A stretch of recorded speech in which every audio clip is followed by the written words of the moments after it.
आज म तपाईहरुको लागि एउटा नयाँ भिडियोको साथमा आएको छु जुन चाहिँ धेरै समयपछि एउटा फाइनली एउटा आइपीओ चाहिँ एप्रुभड भइसकेको छ जुन चाहिँ होटल सेक्टरबाट आएको छ होटल फरेस्ट जुन आइपीओ लिएर आएको छ जुन चाहिँ सेभन द्वारा चाहिँ एप्रुभड भइसकेको छ जुन चाहिँ 40 लाख युनिट्स चाहिँ इस्यु भएको छ यसको चाहिँ फेस भ्यालु 100 छ जसको इस्यु प्राइस पनि 100 राखेको छ यसको के रेटिङ हेर्दा चाहिँ बीबी माइनस रहेको छ र टोटल ल्यान्ड यसको जुन चाहिँ यो होटल फैलिएको छ जुन चाहिँ 1,42,783 स्क्वायर फिटमा फैलिएको छ यो चाहिँ एस्टाब्लिश्ड बुध नीलकण्ठ काठमाडौँमा एस्टाब्लिश्ड रहेको यो 5 स्टार को रूपमा होटलमा सञ्चालित 2023 देखि भएको छ एक्सप्यान्ड गरेको छ यो बिजनेस यसको रूम चाहिँ अहिलेको टाइममा 102 चाहिँ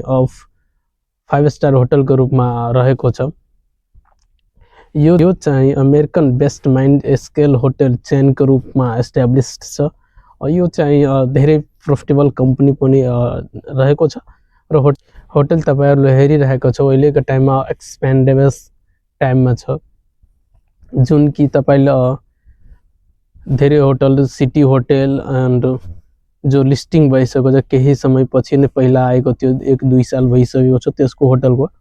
त्यसको पनि बूम गएको थियो त्यसको शेयर प्राइस साथमा यसको पनि धेरै युनिट्स चाहिँ छैन यसको चाहिँ यो चाहिँ बूम धेरै जाने र धेरै माथि जाने छ किनकि टुरिस्टहरु धेरै नेपालमा घुम्न आइरहेछ फरेस्टहरु रिजनहरु त्यसै तपाई योमा लगानी गर्नु तपाईले धेरै फाइदामन हुन्छ थ्यांक यू एभ्रीवन यस्तो भिडियो हेर्नलाई च्यानल सब्स्क्राइब र सपोर्ट दिनु होला।